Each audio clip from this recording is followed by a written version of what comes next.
laisse donc la parole au professeur Stéphane Kelly. Bien. Bah, écoute, merci et merci pour l'invitation et désolé de perturber le temps. Donc, je suis d'abord professeur à l'INSA de Rouen. Je travaille en apprentissage statistique, j'enseigne et je fais ma recherche dans ce domaine. Et je suis aussi donc à mi-temps chargé de mission à la direction générale de la recherche et de l'innovation au sein du ministère de la Recherche. C'est pour ça qu'il dit que je suis ministre. J'en suis bien loin. Merci beaucoup. Donc, je vais vous parler d'IA en santé et voilà, de l'IA vite fait, qu'est-ce qui se passe dans l'IA. Parce que, voilà, comment on fait pour avancer les slides?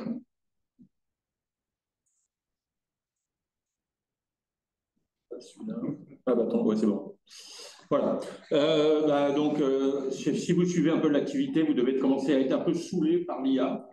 Et je vous rassure tout de suite, ça ne va pas être fini parce que là, vous allez prendre cher pour une semaine, puisque en fait, les 10 et 11 février, c'est-à-dire lundi et mardi prochain, à Paris, il y aura le sommet de l'IA dans lequel tous les gens qui parlent IA vont se réunir. Donc là, normalement, on va en parler beaucoup. Bon, à moins qu'il y ait une petite solution d'ici là ou qu'il y ait un remaniement, quelques événements qui viennent troubler tout ça. Mais en fait, récemment, vous avez vu, il y a eu Trump a été élu et tout de suite, il a dit vas-y, c'est 500 milliards de dollars. Je ne sais même pas ce que ça représente qu'ils vont investir. Un truc, c'est quoi, tu vois? Et hop, quelques jours après, les Chinois publient DeepSeek. DeepSeek, il est téléchargé sur les téléphones, donc comme tout le monde, j'ai téléchargé aussi. Et hop, le lendemain, Nvidia, il perd 15% en bourse, comme c'est le truc, ça représente des milliards.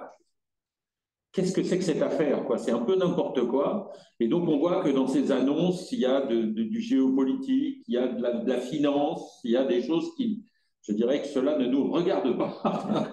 Et donc, beaucoup de bruit pour rien. Bon, quand même, DeepSeek, je l'ai installé, hein, parce que...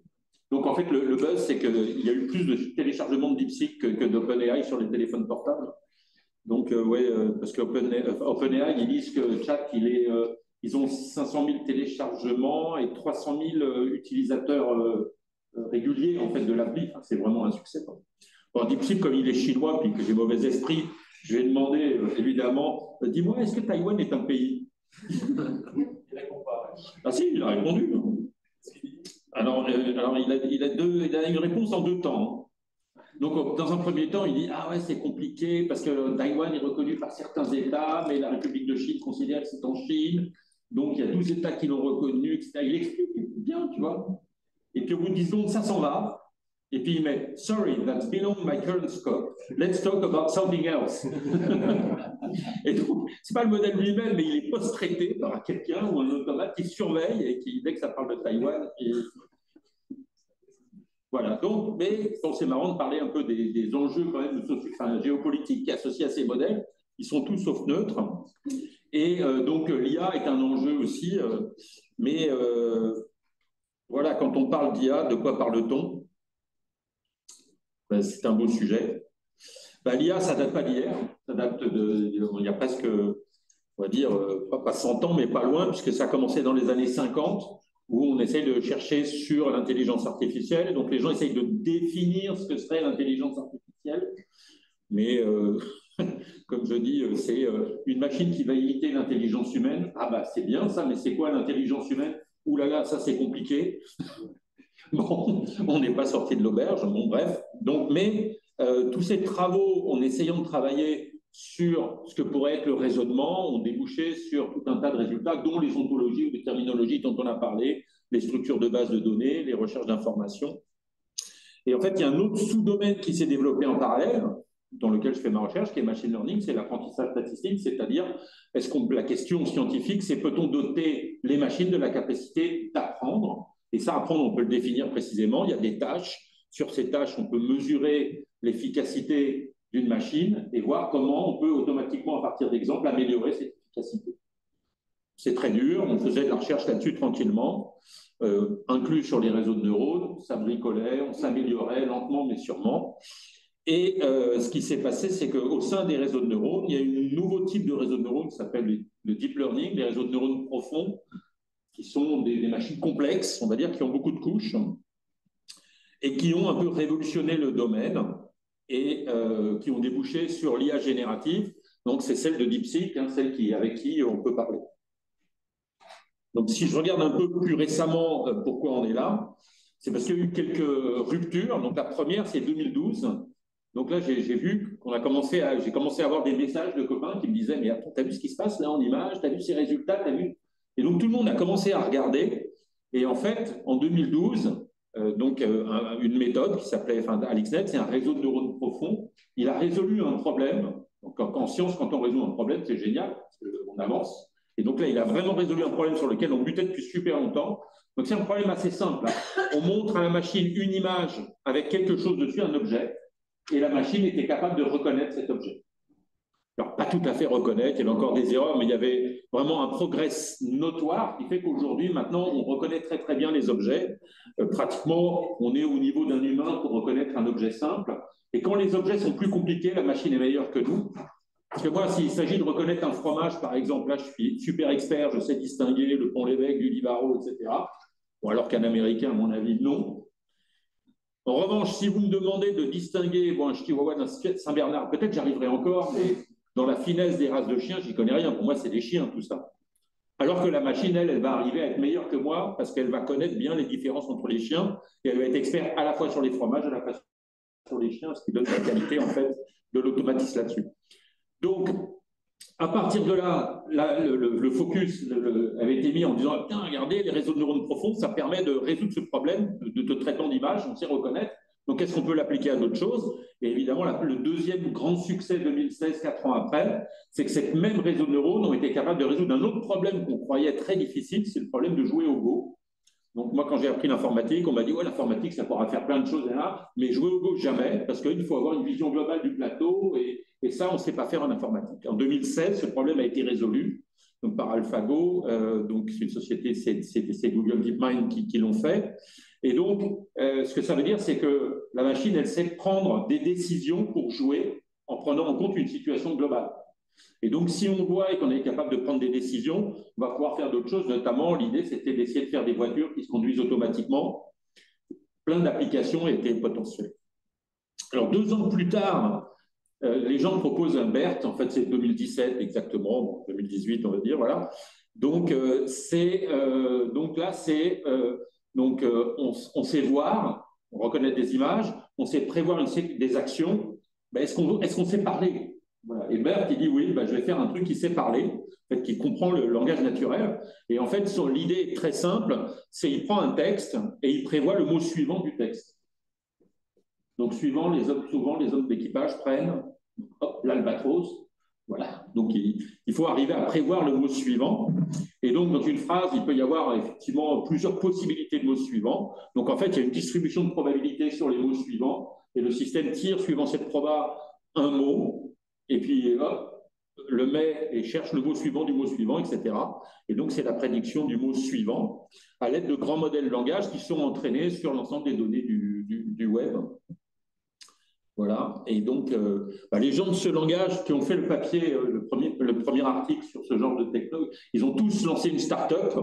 Et là, dans la photo, ils sont invités par monsieur Nvidia, parce que grâce à eux, Nvidia est devenue la société en bourse la plus capitalisée. Enfin, grâce à eux, et 2020, ce qu'on appelait les lois Chinchilla, qui disent, si on veut un modèle, pour améliorer le modèle, ce qu'il faut, c'est qu'il soit plus grand et entraîné avec plus de données.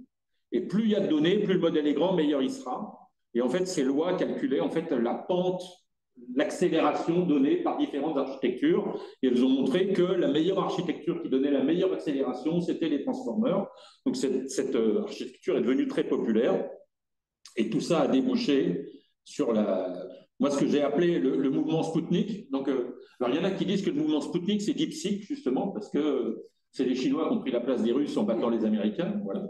Mais peut-être le moment Spoutnik, c'est l'arrivée de ChatGPT, parce que là encore, moi j'étais submergé de messages de plein de copains qui me disaient « T'as vu ce truc-là, c'est incroyable, machin, regarde et tout. » quoi. Je regarde, et effectivement, on était tous très saisis par ce truc-là, parce que c'était l'arrivée de ChatGPT, c'était un modèle en ligne qui permettait d'exploiter les résultats de BERT et de vraiment aller discuter avec un système. Et on se rendait compte que oui, ça discutait, ça avait mémoire, ça répondait correctement, avec quelques hallucinations, quelques limitations, évidemment.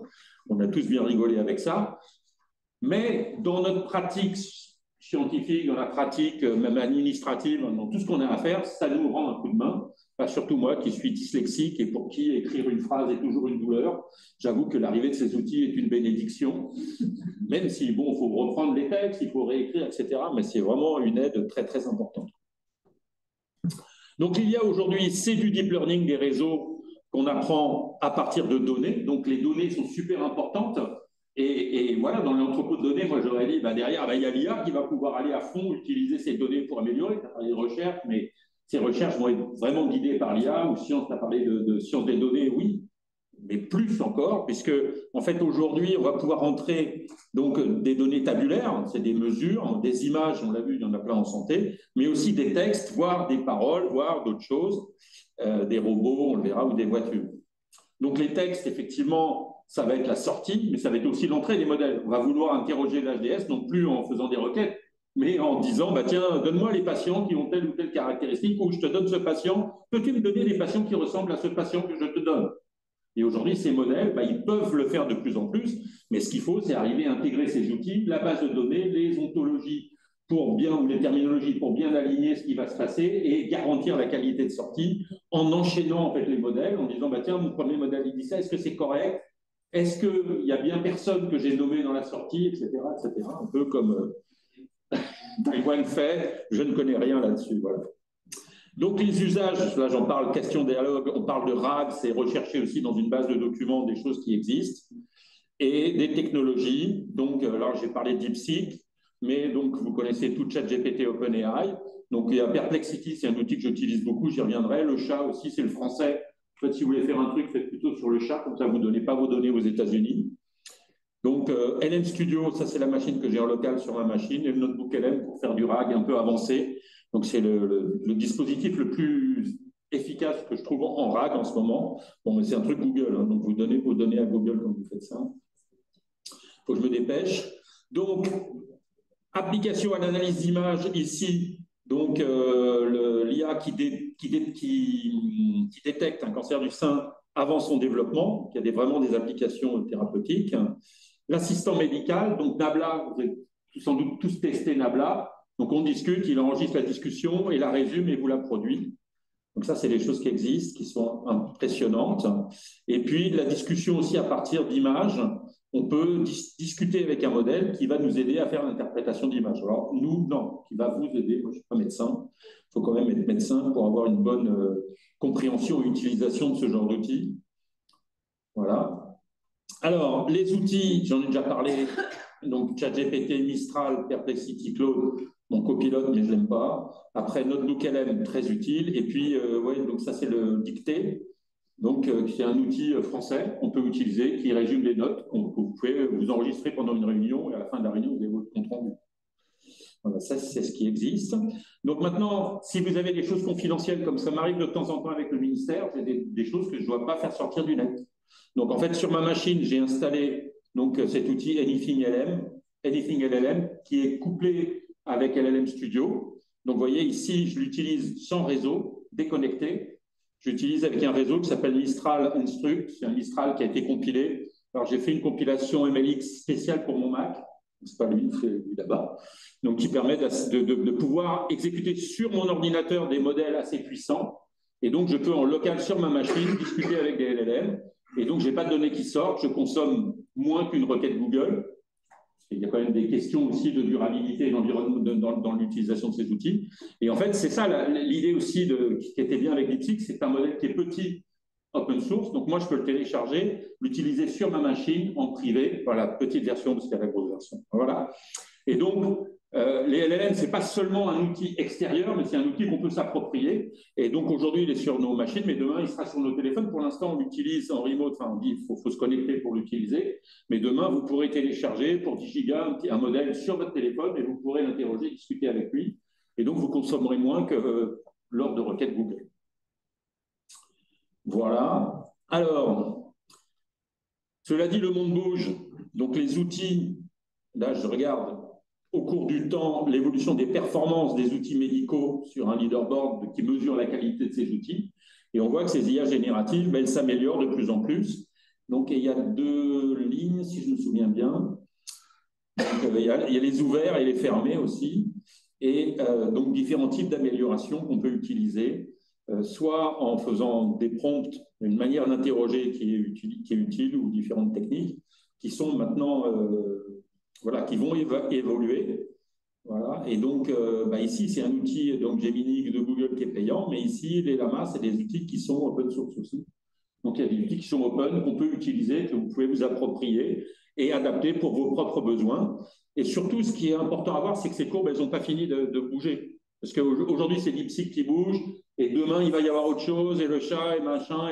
Et en fait, on est dans une dynamique perpétuelle où on cherche à avoir des modèles de plus en plus efficaces, de plus en plus petits. Donc, les utiliser de mieux en mieux, automatiser les questions, les prompts, etc. Voilà. Et donc, dans le domaine médical, ça bouge énormément. Donc, c'est donc grâce à Stéphane Darmoni, j'ai pu suivre un peu ici sur PubMed le nombre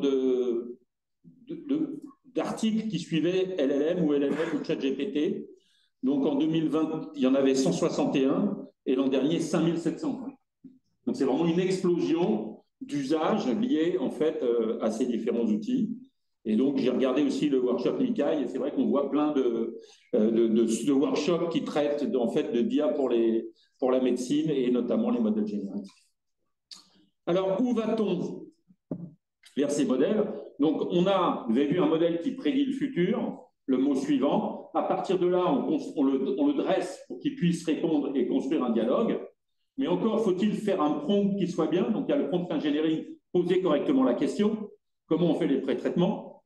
Ensuite, comment il va pouvoir agir, c'est-à-dire poser des questions, par exemple, sur Internet, ou aller chercher dans un tas de documents que vous lui avez spécifié les réponses qui vont bien.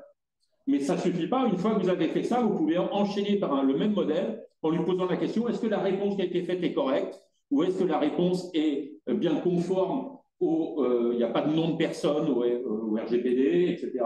Et on peut enchaîner. Quel est le lien avec est-ce que tu peux remplacer les trucs par la terminologie ou noter, etc. Et faire toute une suite d'actions, ce qu'on appelle chain of thought. C'est une suite d'utilisation des modèles qui va permettre de répondre à toutes vos préoccupations et à vous assurer que la sortie va être bien carrée et bien ce que vous voulez avoir. Voilà. Donc, après, il y a la spécialisation, c'est-à-dire fine-tuner sur vos propres données pour que le format de sortie et le rendu du LLM soit bien ce que vous voulez.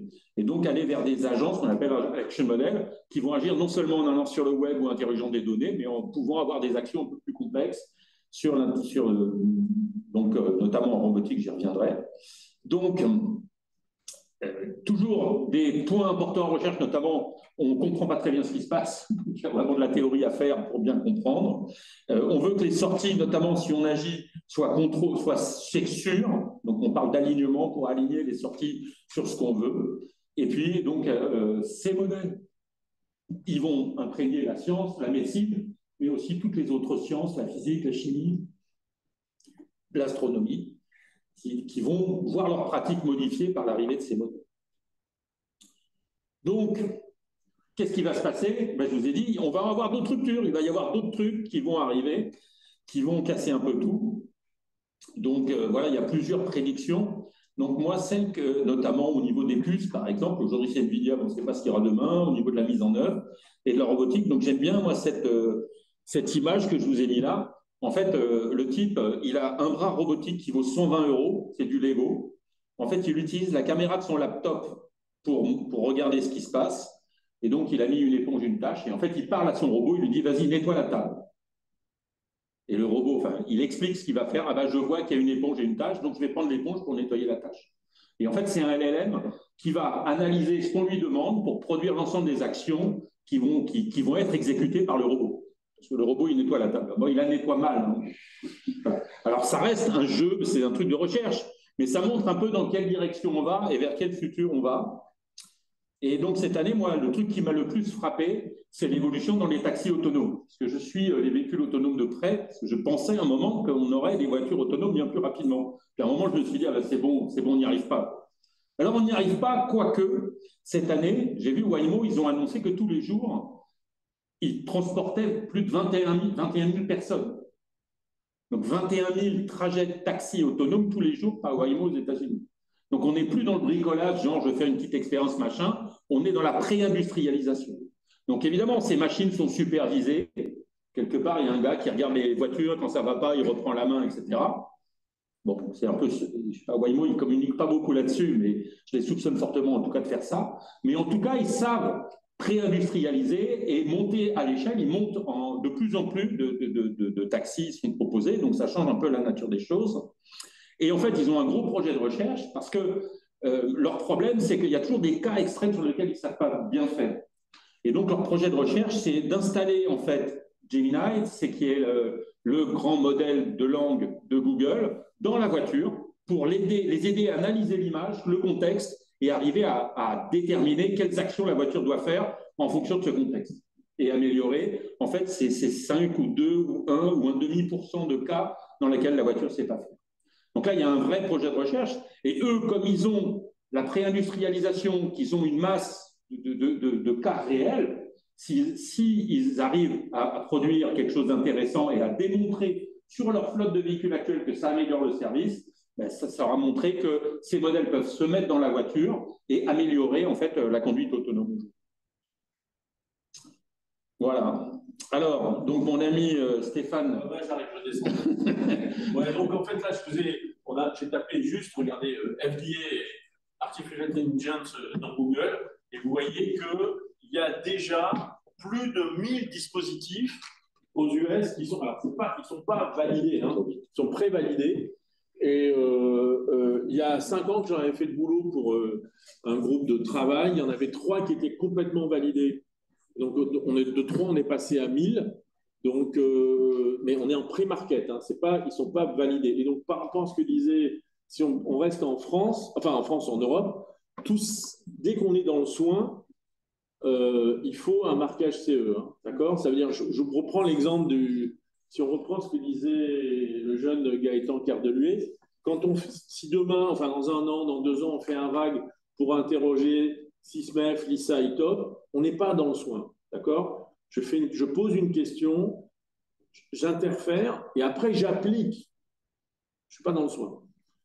Je fais le même RAG dans mon entrepôt de données, d'accord? Et là, je dis, je cherche mon cas d'usage, etc. Là, je suis dans le soin. C'est assez chaud comme histoire. Hein. Là, je suis dans le soin et il faut, ce qu'elle expliquait, la jeune DPO, il faut un marquage, il faut un match. Hein, c'est compliqué. Voilà. Merci beaucoup, monsieur. Écoute, est-ce que vous avez un autre slide après? Non, mais c'est bon, c'est des exemples.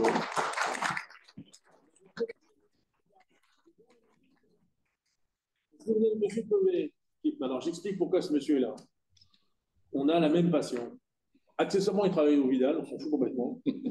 Mais il aime la meilleure équipe du monde de rugby. C'est pas les All Blacks, c'est. Non, mais là, j'ai changé d'avis parce que j'ai vu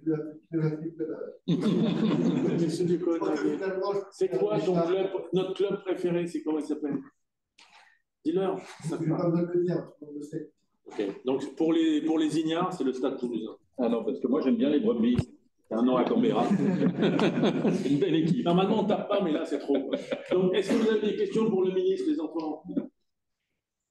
Vas-y. J'ai une question sur les performances. Vas-y, pose ta question là-bas à l'écran. J'ai une question sur les performances en termes pas de qualité de réponse, mais en termes de temps d'exécution. Notamment, tu parlais après peut-être sur les voitures embarquées, etc. Il faut pouvoir traiter ces modèles extrêmement rapidement, parfois avec des inputs, si c'est une image très haute qualité ou ça peut être des grands ensembles de textes. Est-ce qu'aujourd'hui, c'est limitant, sachant que, vous avez dit aussi, il faut qu'on essaye de limiter notre impact environnemental parce que c'est très, très coûteux à construire. Mais après, sur l'exécution, on sait aussi que finalement, ça ne coûte peut-être pas grand-chose, mais en fait, il y a des millions de personnes, voire à terme peut-être des milliards de personnes tous les jours. Comment est-ce que c'est un sujet de parler de performance aujourd'hui parce qu'il faut quand même que ce soit au taquet? Oui, tout à fait. Donc, il me semble que dans l'usage que j'ai des modèles, quand je vois, en fait, en fonction de la question qu'on pose, c'est un modèle petit, rapide qui va répondre. Si c'est plus complexe, ça peut être un modèle plus complexe. Et donc, je vais donner concrètement, moi, sur ma machine, j'ai téléchargé plusieurs modèles. Donc, j'en ai des modèles qui font, on va dire, 5 gigas et des modèles de 40 gigas. J'en ai un de 70 gigas sur ma machine. Voilà, je peux les interroger. En gros, le modèle de 4 gigas, il me répond instantanément, tu vois. Bon, le modèle de 70 gigas, quand je l'interroge, il faut que je lui laisse le temps, en local sur ma machine, là, ça va me prendre 5-6 secondes pour répondre. Mais toi, 5-6 secondes, moi, sur ma machine, quand je veux du texte, que ça m'aide, ça me va. Quoi. Mais sur la voiture, c'est moyen, ça. Alors, sur la voiture, tu l'as tué de patient. Oui.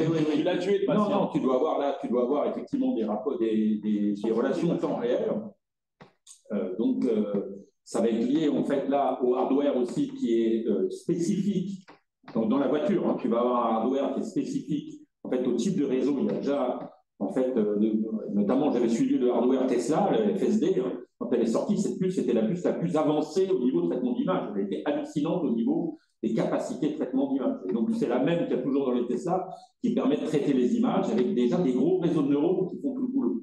Donc, effectivement, si on rajoute un LLM, on va rajouter des gigas en plus, donc il devra être petit et être spécifique et bien traiter ces informations. C'est un sujet de recherche. Et effectivement, là, entre effectivement une interrogation locale, ce qui est permis sur une machine, et une interrogation distante sur un cloud avec d'énormes systèmes qui vont nécessiter plusieurs GPU, comme aujourd'hui, les systèmes les plus opérationnels, les plus professionnels, hein, ils ont ces capacités. Et donc, moi, je ne paye pas beaucoup, hein, donc je n'ai pas accès à ces modèles tu peux pas, les plus avancés. Mais là, effectivement, il y a un petit délai de temps. Alors, j'utilise par exemple des modèles qui sont installés à Rennes, ils nous offrent plusieurs modèles. Effectivement, même sur ces infrastructures, j'ai vu une différence entre les modèles, donc 7 milliards qui sont à peu près à 4 gigas, des modèles donc 10 fois plus gros, qui sont censés donner de meilleures réponses, mais qui effectivement prennent du temps. Donc, le cas comment dirais-je, de la durabilité de la vision qu'on peut avoir de ces IA, c'est une question qui est fondamentale. Et donc, vendredi, je vais présider une session à la conférence sur l'IA qui aura fait Paris sur ces questions. Et donc, des recherches qui sont très importantes sur le sujet. Merci. Dernière question, parce qu'on est un peu en retard. Allez-y, vas-y. C'est une question, merci beaucoup. C'est une question qui concerne, donc c'est LLM, on schématisé, on aspire le web, on entraîne les LLM dessus, et à partir de là, on est capable de générer du langage. Or, quand on regarde le web, en fait, il y a de plus en plus de pages qui sont elles-mêmes des fruits de l'IA qui sont de très mauvaise qualité, et qu'on ne peut pas différencier. En fait. Ce n'est pas un risque. Oui, tout à fait. Donc, il y a des gens qui veulent essayer d'utiliser de plus en plus de données, même simulées. Donc, si elles sont simulées, elles n'ont rien d'autre à apporter de plus que les modèles qui les ont créées. Et donc, il y a des discussions, des controverses scientifiques contre l'usage de ces données.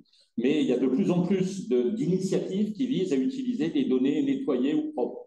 Alors, par exemple, je ne sais pas si vous avez vu récemment, il y a une IA française qui a été lancée, qui s'appelle Lucie, qui n'est pas extraordinaire, mais qui rend des services, hein, qui fonctionnent bien, et elle a été entraînée sur des données propres.